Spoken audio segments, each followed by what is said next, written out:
নমস্কাৰ সৰদাৰ ছাৰ বাইদেউসকল আপোনালোক সকলোকে মই মোৰ ইউটিউব চেনেল নলিনী কান্ত ডেকালৈ স্বাগতম জনাইছোঁ ছাৰ বাইদেউসকল ইতিমধ্যে আপোনালোকে যেহেতু এটা কথা জানে যে আমাৰ শিক্ষকসকলৰ এই টিচাৰ প্ৰফাইলটো আমাৰ শিক্ষা হেতু পোৰ্টেলত আপডেট দিবৰ কাৰণে কোৱা হৈছে আজিৰ ভিডিঅ'টোৰ জৰিয়তে মই শিক্ষকসকলৰ কেটেগৰী বা আন যিখিনি মানে ক্ৰাইটেৰিয়া কেনেকুৱা ধৰণে আপডেট দিব লাগিব সেই কথাখিনি স্টেপ বাই স্টেপ জনাবৰ কাৰণে চেষ্টা কৰিম অসমৰ প্ৰতিগৰাকী শিক্ষক LP school ME school high school higher secondary school senior secondary school সকলোৱে শিক্ষা হেতুত এই কামটো কৰিব লাগিব গতিকে ভিডিঅ'টো যিমান পাৰে আগলৈকে ফৰৱাৰ্ড কৰিব আৰু আমাৰ ইউটিউব চেনেল নলিনী কান্ত ডেকা আৰু ফেসবুক পেজ নলিনী কান্ত ডেকা পেজ ফলো কৰিবৰ কাৰণে নাপাহৰিব আপোনালোকে ইতিমধ্যে জানে আমাৰ লগইন কৰিব লাগিলে এই ডাইচ কোডটো আৰু পাছৱৰ্ডটো লাগে ইয়াত আপোনালোকৰ ডাইচ কোড আৰু আপোনালোকে পাছৱৰ্ড দিয়ক পাছৱৰ্ডটো দি তলত যেটো ক্যাপশন আছে ক্যাপশনটো দিয়ক তাৰপিছত লগইন কৰক লগইন কৰাৰ লগে লগে আপোনালোকে ইতিমধ্যে জানে আপোনালোকৰ শিক্ষা হেতু পোৰ্টেলৰ মেইন যেটো পেজটো খোল খাব তাত আপোনালোকৰ টিচাৰ কিমান ষ্টুডেন্ট কিমান হে সকলো তথ্য দেখিবলৈ পাব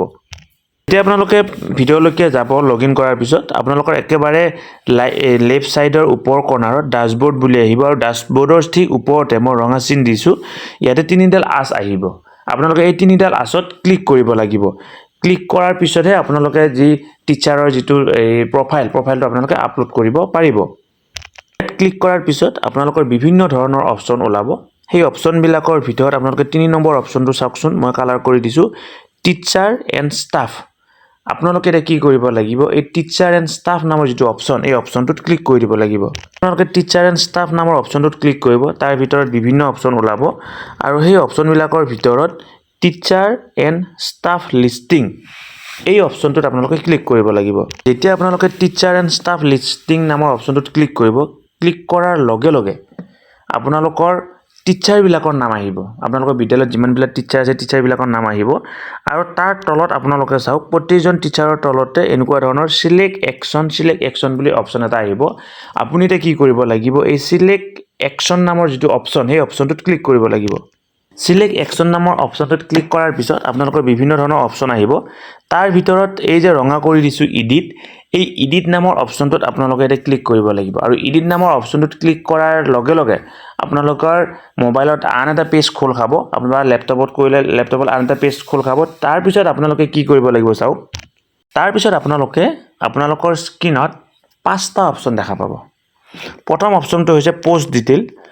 তাৰ পিছত অপচনটো হৈছে পাৰ্সোনেল ডিটেইল তাৰ পিছত অপচনটো হৈছে কোৱালিফিকেশন তাৰ পিছত অপচনটো হৈছে এডিশনাল কোৱালিফিকেশন এণ্ড নলেজ তাৰ পিছত অপচনটো হৈছে অফিচিয়েল একাউন্ট ডিটেইল আপোনালোকে এই আটাইকেইটা তথ্য বা আটাইকেইটা পইণ্টত এক্সট্ৰাকে ক্লিক কৰিব লাগিব আৰু আপোনালোকে একেবাৰে ওপৰত চাওক পোষ্ট ডিটেইল নামৰ যেটো অপচন আছে যেটো হালধীয়া হৈ আছে অৰ্থাৎ আপুনি যেটো হালধীয়া হৈ আছে গম পাব সেই পইণ্টটো আপুনি এডিট কৰি আছে বা সেই পইণ্টটোত আপুনি কি কৰি আছে আপডেট কৰি আছে গতিকে এতিয়া যেহেতু পোষ্ট ডিটেইল নামৰ অপচনটো হালধীয়া হৈ আছে এতিয়া আমি গম পাম যে কি আমি পোষ্ট ডিটেইল নামৰ যেটো অপচনৰ ভিতৰত যিখিনি সাব অপচন আছে সেই সাব অপচনখিনি আমি ক্লিক কৰি মানে কি কৰিম আমি ফিল আপ কৰিব লাগিব এটো আপোনালোকে চাও ওপৰত পোষ্ট ডিটেইল বুলি আছে এটা পোষ্ট ডিটেইলৰ ভিতৰত আপোনালোকৰ বিভিন্ন ধৰণৰ তথ্য থাকিব ইয়াত একমাত্ৰ আপোনাৰ যেটো পোষ্টটো ৰিলেটেড অপচন বিলাক ইয়াতে থাকিব ইয়াতে বিভিন্ন ধৰণৰ তথ্যবিলাক ফিল আপ কৰিব লাগিব আৰু বিশেষকৈ ইয়াত আপুনি দুখন বিশেষ কাগজ আপলোড দিব লাগিব প্ৰথমখন হৈছে upload joining order and person present joining order of present school আপুনি যিখন প্ৰেজেন্ট স্কুলত জয়েন কৰিছে বৰ্তমান যিখন স্কুলত কৰ্মৰত তাৰ জয়নিং অৰ্ডাৰটো দিব লাগিব আৰু আপলোড এপইন্টমেন্ট লেটাৰ মানে হৈছে চাকৰিৰ এপইন্টমেন্ট লেটাৰটো আপুনি 10 বছৰ আগতে এপইন্টমেন্ট পাইছে সেই এপইন্টমেন্ট লেটাৰখন ইয়াত দিব লাগিব আৰু 4-5খন এই বিদ্যালয়ত ট্ৰান্সফাৰ হৈ যিখন বিদ্যালয়ত আছে বিদ্যালয়ত জয়েন কৰে যেটো জয়নিং অৰ্ডাৰ আছে সেই জয়নিং অৰ্ডাৰটো আপুনি ইয়াত দিব লাগিব তাৰ পিছত আপুনি নেক্সট অপচনটোত ক্লিক কৰিব লাগিব ইয়াত আপোনালোকৰ বিভিন্ন ধৰণৰ তথ্য ইয়াতে থাকিব আপুনি সিআৰসি হিচাপে কৰ্মৰত নেকি বা আপোনাৰ স্কুলখন চৰকাৰী নে বেচৰকাৰী আপোনাৰ চাকৰিৰ এই ৰেগুলাৰ মোডত হৈছে নে বা এই সিলেকশন মোডত হৈছে নে বা কি বিভিন্ন ধৰণৰ তথ্যবিলাক দিব লাগিব দি একেবাৰে শেষত নেক্সট অপচনটোত ক্লিক কৰিব লাগিব নেক্সট অপচনটোত ক্লিক কৰাৰ পিছত আপোনালোকৰ আহিল পাৰ্সোনেল ডিটেইলছ একেবাৰে সহজ পাৰ্সোনেল ডিটেইল বুলি কোৱাৰ লগে লগে ইয়াত আপোনাৰ এই নাম জেন্ডাৰ তাৰপিছত আপোনাৰ এই ক'বাৰ কেনেকুৱা ধৰণৰ কি মানে ক'বাত খুদ আছে নেকি যাক আমি আইডেন্টিফিকেশন মাৰ্ক বুলি কয় সেইবিলাক পান কাৰ্ড নম্বৰ আধাৰ নম্বৰ এই সকলোবিলাক ইয়াতে দিব লাগিব দি পুনৰ আপুনি নেক্সট কৰিব লাগিব নেক্সট কৰাৰ পিছত আপুনি 3 নম্বৰ অপচনটোত যাব পাৰিব 3 নম্বৰ অপচনটো হৈছে এটেড ডিটেইল অৰ্থাৎ ইয়াত আপোনাৰ ASSAM টেটত পাস কৰিছে নেকি তাৰ ডিটেইলছটো দিব লাগিব 2 নম্বৰ আহিল আপোনালোকৰ একাডেমিক কোৱালিফিকেশন ডিটেইল আপোনালোকৰ একাডেমিক কোৱালিফিকেশন ডিটেইল অৰ্থাৎ একাডেমিক কোৱালিফিকেশন ডিটেইল মানে হৈছে আপোনাৰ মেট্ৰিক হায়াৰ সেকেন্ডাৰী এই তাৰ পিছত ডিগ্ৰী মাস্টাৰ ডিগ্ৰী এইবিলাক তাৰ পিছত আহিল প্ৰফেশনাল কোৱালিফিকেশন মানে হৈছে আপোনাৰ চাকৰি যেটো কৰি আছে আপুনি শিক্ষকৰ কাৰণে এটা প্ৰফেশনাল কোৱালিফিকেশন লাগে বিএ ডিএড ডিএলএড বা আন কিবা তেনেকুৱা ধৰণৰ কোৰ্স প্ৰফেশনাল কোৱালিফিকেশন আছে নেকি হেতু লাগিব তাৰ পিছত আহিব ট্ৰেইনিং মানে হৈছে আপুনি আপোনাৰ সাৰ্ভিস পিৰিয়ডত আপোনাৰ চাকৰি কৰ্ম মানে যিমান দিন চাকৰি কৰিলে তাৰ ভিতৰত আপুনি কিবা ট্ৰেইনিং পাইছে না নাই তাৰ তথ্য দিব লাগিব এইবোৰ দিবৰ কাৰণে আপুনি কি কৰিব লাগিব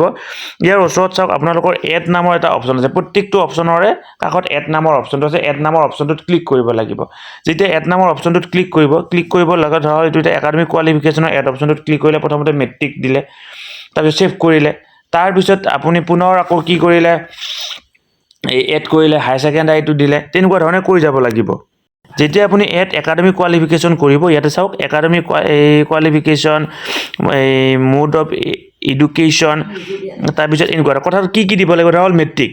আপুনি ৰেগুলাৰ মোডত কৈছে ডিসটেন্সত কৈছে কি সাবজেক্ট কৈছে পাৰ্সেন্টেজ কিমান তাৰ ৰোল নম্বৰটো কিমান এই সকলোবিলাক তথ্য কি দিব লাগিব ইয়াতে দিব লাগিব দি তলত সেভ কৰিব লাগিব ঠিক তেনেকুৱা ধৰণে আকৌ প্ৰফেশনাল কোৱালিফিকেশনটো এড কৰাৰ পিছত আপোনালোকৰ বিএ ডিএড ডিএলএড কি আছে হেতু দিলে দি এড কৰিলে ধৰল আপোনাৰ বিএডও আছে ডিএলএডও আছে তে দুবাৰ এড কৰিব লাগিব হেতু দিলে সেভ কৰিলে তাৰ পিছত পুনৰ আপোনালোকৰ ট্ৰেইনিং কোড কি পাইছে আপুনি হেখিনি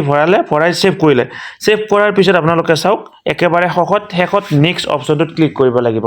নেক্সট অপচনটোত ক্লিক কৰাৰ লগে লগে আপুনি আন এটা পেজলৈ যাব হেতু অফিচিয়েল একাউন্ট ডিটেইল আৰু এটা last part official account detail মানে হৈছে আপুনি স্যালাৰি কৰ পৰা পায় আপোনাৰ এনপিএছ নাম্বাৰ আপোনাৰ জিপিএফ নাম্বাৰ বা আপোনাৰ কি বুলি কয় এই পান কাৰ্ড নাম্বাৰ বা আন জি তথ্য লাগে কোনটো ট্ৰেজাৰীৰ পৰা আপুনি মানে ড্ৰ কৰি আছে ট্ৰেজাৰীৰ এই নম্বৰ কিমান হয় এই সকলোবিলাক তথ্য দিব ইয়াৰ দুটা তথ্য আপুনি নাজানিলে আপুনি প্ৰধান শিক্ষকৰ পৰা ল'ব লাগিব এই আটাইখিনি হোৱাৰ পিছত একেবাৰে শেষত আপুনি কি কৰিব লাগিব সেভ অপচনটোত ক্লিক কৰিব লাগিব সেভ অপচনত ক্লিক কৰা মানে আপোনাৰ সমস্ত তথ্য কি হ'ল আপলোড হ'ল অৰ্থাৎ টিচাৰ প্ৰফাইলৰ সমস্ত তথ্য আপোনাৰ কি হ'ল আপলোড হ'ল সকলোখিনি কাম হোৱাৰ পিছত আপোনাৰ আন এটা কাম থাকিব হেতু আপুনি যে এই তথ্যখিনি এডিট কৰিলে হেতু এপ্ৰুভ কৰিব লাগিব এপ্ৰুভটো কেনেকৈ কৰিব এপ্ৰুভ কৰিবৰ কাৰণে পুনৰ আপুনি টিচাৰ এণ্ড ষ্টাফত যাওক আৰু তলৰ ফালে আপোনালোকে চাওক এটা অপচন পাব এই ষ্টাফ এডিট এপ্ৰুভেলছ এটো দেখা পাইছে আপোনালোকে ষ্টাৰ্ট এডিট এপ্ৰুভেল বুলি অপচনটো তাত আপোনালোকে ক্লিক কৰিব লাগিব ক্লিক কৰাৰ লগে লগে আপুনি তাত নিজৰ নামটো দেখা পাব আৰু তাত এই নামটোত ক্লিক কৰি দিয়াৰ লগে লগে এপ্ৰুভ বা ৰিজেক্ট বুলি আহিব আৰু আপুনি হেতু কি কৰিব লাগিব এপ্ৰুভ কৰি দিব লাগিব গতিকে এইখিনি কৰিবৰ কাৰণে এই গোটে প্ৰসেসটো আৰু এইখিনি কৰিলে আপোনাৰ গোটেখিনি কাম হ'ব গতিকে অসমৰ প্ৰতিজন শিক্ষক LP-ME high school higher secondary senior secondary প্ৰতিখন বিদ্যালয় শিক্ষকে এই কামখিনি কৰিব লাগিব আৰু যিমান পাৰে সোনকালে আপোনালোকে এই কামখিনি কৰিবৰ কাৰণে অনুৰোধ জনালো ধন্যবাদ শ্ৰোতা ছাৰ্ভেইটসকল নলিনী কান্ত ডেকা নামৰ ইউটিউব চেনেলটো হৈছে এটি শিক্ষামূলক ইউটিউব চেনেল এই চেনেলটোৰ জৰিয়তে আমি শিক্ষক ছাত্ৰ-ছাত্ৰী অভিভাৱক আৰু বিদ্যালয়ৰ কাৰণে উপযোগী কিছু ভিডিঅ' প্ৰস্তুত কৰিবৰ কাৰণে চেষ্টা কৰোঁ আপুনি যদি পোন প্ৰথমবাৰৰ কাৰণে এই চেনেলটো চাইছে অনুগ্ৰহ কৰি চেনেলটো সাবস্ক্ৰাইব কৰিব আৰু অল নটিফিকেশন প্ৰেছ কৰি থব